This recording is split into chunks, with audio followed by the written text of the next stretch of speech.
Moon，咁咧今次咧就嚟咗新嘅 album 啦，25啦，咁就記錄咗呢幾年間嘅心路歷程。咁其實好多人都會話25咧係一個又唔係好成熟，但係有少少青春嘅一個概念。咁你自己點樣歸納踏入25歲呢個 concept 咧？我幻想即係35啊、45都係一個好似你嗰個階段嘅一個中間點，去回顧翻你過去嗰5年做咗啲咩，究竟做得好唔好，有咩做得唔好，然後嚟緊呢5年係咪要繼續，定係有啲咩要adjust 或者嚟一個好大嘅轉變？即係我覺得25對我嚟講就有呢個感覺咯，即係就喺度諗翻之前做咗啲咩。咁所以今次譬如 album 有好多唔同嘅歌啦，咁有啲係英文歌又自己寫嘅。咁其實呢啲歌本身係之前一路創作起嚟，定係因為呢個碟所以就擺落去咁樣咧？大部分都係我之前呢幾年一路儲埋一啲未寫完嘅歌，然後就揀翻出嚟，揀翻邊一首擺落去，一路連住聽係好適合咁樣。亦都有可能一首係臨時。即係聽完呢個次序，然後就覺得好似要多一首可能輕快啲嘅歌，咁就再寫出嚟咁樣去集合咯。所以都好短時間，即係1-2個月，我哋就整咗呢7首歌咁樣。咁嗰一首係邊首啊？係 For You 唔係？係 For You 係第一首寫嘅歌嚟，跟住係 For You 之前嗰首咯，係 All I Need Is Someone To Love。咁嗰首就係喺2-3日入邊，由寫曲去到編曲，跟住完成咁樣。咁就關於多少少愛情作品，因為接住本身有啲愛情嘅 concept 啊嘛。佢就係喺趁你之後嘅，就係即係嗰首歌一開頭有啲拉鍊聲咁樣，就好似即係趁你旅行時搬走咗之後啦，咁樣一身輕嘅感覺咯。即係我哋寫嘅時候就覺得係喺即係法國嘅大街，自己喺度第一日好輕鬆咁樣行路嘅感覺，所以就比較輕快。咁譬如你頭先講到有啲愛情嘅作品啦，咁其實踏入咗25歲之後啦，覺得個愛情觀有冇同以前有少少唔同咧？比起以前冇咁執着咯，即係以前細個嘅時候就會好追求即係永恆呢樣嘢，即係好想覺得20幾歲就一路去到尾㗎啦咁樣，即係好想好努力做到呢件事，但係其實好多嘢都控制唔到咯。咁我而家就覺得好多嘢我就會睇得輕好多咯，就覺得而家呢一刻係咁就好了㗎。最點題嘅一首歌應該就係《25圓滿曲》啦。咁裡面有一句歌詞咧，就係我有多害怕長大。其實我自己睇落去就係想諗，究竟你自己有幾害怕長大咧？我唱呢句歌詞嘅時候係覺得我有多害怕長大係一個問題咯，即係唔係一個我好驚長大嘅一個 statement 咯。即係我覺得係究竟我有幾害怕咧？跟住之後去到 verse 2就講我開始怕死咁樣嗰啲嗰啲東西啦。咁我就呢個怕死都係呢一年開始，即係我以前冇咁驚死嘅，即係以前去到嗰啲高樓大廈望翻落去咧，我會冇咁唔會腳軟咯。但係而家就會覺得，因為我有好多嘢想做，同埋好多嘢未做，就覺得我唔想死住，我要長命百歲之後要繼續做埋佢先死咯咁樣。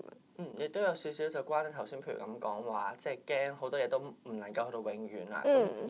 可能生命都有個盡頭咁樣。咁翻去話，即係成長或者害怕長大呢個 concept，你其實打從心底裏，除咗話驚死亡，自己有幾驚變老或者長大咧？我唔係好驚變老，其實我又唔係想快啲變老嘅，但我好享受長大同埋長老呢個過程咯。點解嘅？即係我記得我由上一個 concert 喺演唱會有講話我嘅目標係，即係啲人成日問我有咩目標呢幾年啊，或者你其實人生有冇啲嘢好想做啊？我係好想老咗之後都係 keep 住係一個好開心嘅婆婆咯。即係我好想係嗰啲開心到咧，我就咁坐喺公園，我個樣係開心到會有人想行埋嚟同我傾偈咁樣。因為我覺得人生有好多苦。跟住我覺得如果你活咗咁多年，人承受咗咁多苦，你都仲可以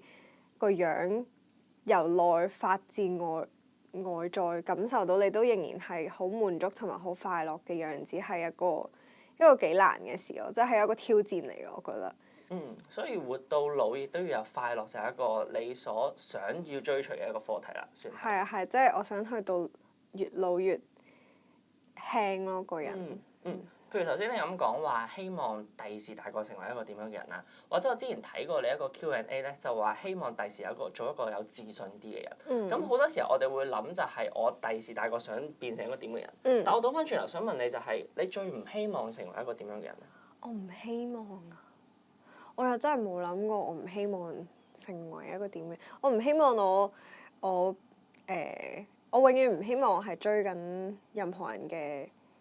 腳步咯，即係我希望都係一路自己好 organic 咁樣行自己一步一步咁樣嘅路，即係行錯都唔緊要咯。但係最緊要係自己行出嚟。近嚟咧，亦都好多嘅歌迷啦，譬如咧就喺 YouTube 上面留言就話：你嘅眼神唔同咗，甚至乎咧歌唱嘅唱法唔同咗。我特登真係有睇過佢哋嘅 comment 嘅。你自己點樣睇呢樣嘢啊？呢個評價？咁我覺得係好似變老一樣好自然嘅事情咯，即係長大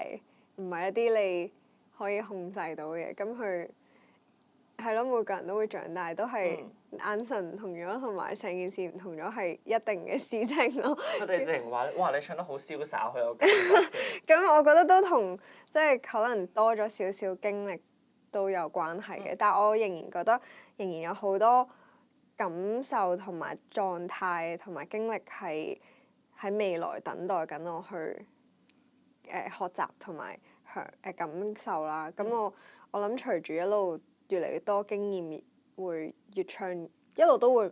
轉變咯。即係我諗我唱歌，即係而家可能佢哋覺得我成熟咗，眼神唔同咗，唱到一種灑脱嘅感覺，但係我永遠都唱唔翻我20歲嗰種天真同埋嗰種第一次咯。因為所以係唔一樣嘅咯，即係而家做到嘅嘢以前做唔到，但係以前做到嘅嘢而家都做唔翻咁樣咯。所以其實你都 feel 到自己可能有呢種轉變嘅喺音樂上面。係喺音樂上面、唱歌上面或者待人處事都係，但係我覺得每一個階段嘅自己都冇錯咯，即係只係一樣好自然會發生嘅事咯。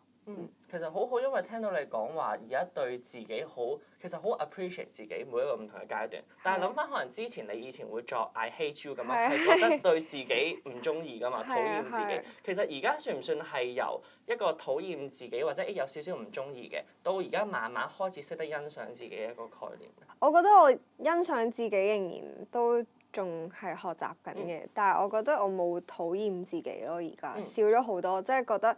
控制唔到嘅嘢就係唔關我事咯，我都會知，即係我唔應該因為佢哋唔開心咁樣呢一啲事情。咁但係控制到嘅嘢，咁就算我今次可能做得唔好，咁都冇辦法，即係都冇所謂。咁所以我有好多嘢睇開咗咯，所以就即係我發覺有好多嘢其實真係是但咯，即係我冇。你有個人生格言係 let them 㗎嘛？好似係啊，你竟然知道？我有睇你 Q&A 㗎。Oh my god，係啊，let them，即係我頭先諗緊點樣將 let them 講咗中文咧，好似唔係幾好。我個中文係怪責多啲其他人，但係咁樣好似唔係幾啱。即係 let them 唔係咁解啦，但係 let them 就係 let them 咯。所以呢個真係 kind of 而家呢幾年嘅心態，同埋覺得有少少人生格言㗎咯，算係。都係嘅，總之有好多嘢就冇再攬上身 ，even 係自己嘅嘢咯，即係自己做錯嘅嘢都只係過去。不如咁問你，以前有冇一件事係曾經你譬如話攬上身，或者覺得責任係擺咗落自己度太大嘅？我覺得未必係一件事，但係可能以前寫歌咧，每一首歌都好重要，即係每一首歌都睇得好重，每一首歌個過程寫得好辛苦，我就已經喺度質疑自己究竟係咪適合做歌手啊？我係咪其實寫歌係咪真係好差啊？係咪唔應該繼續寫歌啊？咁樣即係好多呢啲諗法咯，但係就發現個次序唔啱咯，即係我應該每一次寫完之後先至真係聽一首歌，完成咗先好再同埋寫唔好係冇所謂㗎咯，因為我睇咗好多其他 songwriter 嘅 interview 啦，即係例如今年攞咗 Grammys 嘅 Amy Allen 啦，咁佢話佢即係個 interview 問佢你寫咗幾多首歌先至有你第一首攞獎嘅金曲，即係幫人哋同人哋一齊寫嘅金曲咁樣，跟住佢話佢大概寫咗幾千首到啦。嗯即係佢之前每一日都會寫歌，跟住佢大概寫咗幾千首，佢先至開始有第一首係 hit 咯。咁所以我覺得我而家寫歌冇咁好係好 make sense 咯，即係唔係天生，即係需要好多時間同埋練習去做出嚟。但係反而譬如你今次講話今次嘅 album 就有好多都係唔再質疑自己啦，因為我見你 IG post 都有特別寫到，今次嘅 album 算係好有自信咁樣寫出嚟係啊係啊，同埋好順暢咯，即係所有嘢都好快就冇再諗咁多嘢咯。其實係冇諗任何嘢，總之就寫咯。同埋有好多新合作嘅伙伴啦，即係例如今次同咗 Gordon Flanders 都有幾首歌合作。我知道最新啱啱出啦，算係最近出嘅《夜闌人靜》呢首歌，本身亦都係咪比25圓舞曲係早啲作咗㗎已經？係呢一首歌係 suppose 應該係2月出嘅，咁但係寫完《夜闌人靜》咧，就覺得啱啱新一年新開始，好似唔係好適合啲咁，即係因為呢份詞寫得好好，好需要消化同埋亦都好圓，即係好啱夜晚聽。係啦，好啱夜晚聽，同埋唔係好啱，但係又覺得好似新一年好似有啲多啲正面期望多啲嘅歌咁樣，所以我哋就寫咗25圓舞曲咁樣去開始，同埋因為個 album 都叫25，咁所以就覺得25圓舞曲咁樣去喺 album 之前就好啲咯。咁但係夜闌人靜就又好中意，所以就最後都擺咗喺 album 嘅最後一首咁。去到自己，譬如講緊作為一個歌手嘅身份啦，而家出道都幾年，點樣睇自己歌手呢個身份咧？我諗我近呢1-2年先至覺得我真係做緊歌手咯，即係之前都覺得唱歌係一個我好中意做嘅事情，咁但係我唔知係咪接受啦，但係未習慣自己呢個係一個全職咁樣，咁但係呢幾年做多咗，同埋失敗嘅次數多咗，同埋然後又繼續翻嚟寫歌，就覺得好似其實呢個都係我中意做嘅，同埋都可以有呢個資源同埋時間去專心做呢樣嘢，係好幸運嘅一件事咯。咁所以我覺得而家我終於會即係可能有親戚問我歌，我就會話我係歌手，因為以前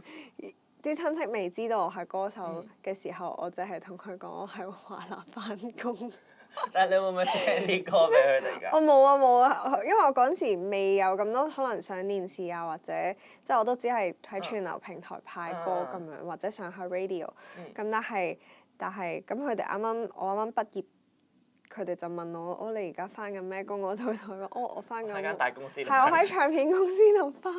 佢話返邊間？我華納咯。跟住佢話哦。跟住然後係過咗，我諗近呢1-2年佢哋先知道原來你就係歌手嚟。係啊係，咁我覺得係咁樣慢慢開始自己都即係帶翻呢一個 identity 嘅。咁如果歌手呢個身份，最希望透過啲歌 send 啲咩 message 俾人哋？其實我從來都冇特別，即係因為啲人成日都講，可能聽我啲歌好舒服啊，或者好療愈，或者佢哋可能會因為自己一啲經歷而有啲感覺咁樣，但係我成日都覺得嗰啲係唔關我事㗎咯，即係點解啊？因為係即係啲歌唔係自己作。因為我覺得其實我啲歌即係就好似你平時行山或者即係你見到一棵樹，你可能或者見到個大自然，你會突然之間覺得自己好渺小，或者有啲覺悟咁樣。但係棵樹唔會諗住佢生出嚟就係為咗要令到你有呢個覺悟㗎嘛，佢真係好努力咁樣每一日，我要太陽，哇好開心啊！落雨，都好開心喎，即係佢自己唔會諗住有啲咩事情，即係佢都只係好專心做緊自己每一日要呼吸，要生多啲樹葉，跟住我老啦，咁死啦咁樣，即係我覺得我就係一棵樹咯，所以我覺得嗰一啲佢哋有呢啲感受，全部都係佢哋自己嘅咯，所以我覺得有啲咩 message 都係佢哋自己嘅影射，佢哋咁就好啦咁樣咯。即係我知道我都好開心咁樣，我都會俾佢哋呢啲感觸而再聽翻自己歌係有唔同嘅感覺嘅，但係就覺得其實嗰啲係佢哋。我覺得呢個諗法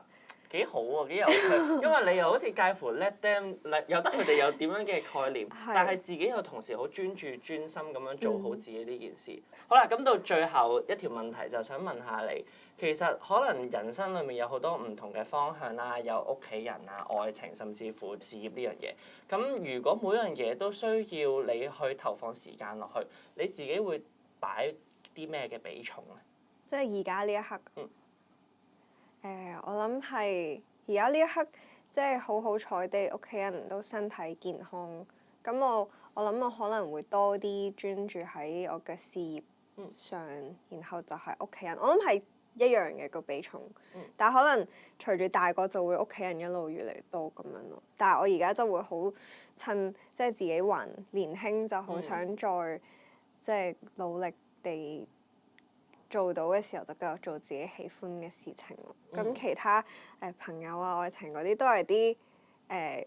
即係都重要，但係係一啲我覺得係隨意少少嘅東西。即係因為無論係朋友定係愛人，都係會嚟嚟去去嘅咯。我覺得。咁算係有少少可能犧牲某一方面，可能去成全另一方面。我聽你咁講，因為好多人會係諗我唔得㗎，我一定要係三方面好 balance 咁樣去分配㗎嘛。咁所以自己你反而會啲時間而家就 focus 喺工作上面、事業上面多少少。係嘅，同埋我啲朋友都好支持我嘅事業。其實我覺得講事業好奇怪咯，因為音樂係我雖然我係呢個係我份工啦，即係做歌手咁樣，但係佢都真係我中意做嘅嘢咯。我冇覺得佢係我工作，即係我有好多朋友，佢哋都係我嘅工作伙伴，即係同我做音樂嘅人都係我嘅朋友，或者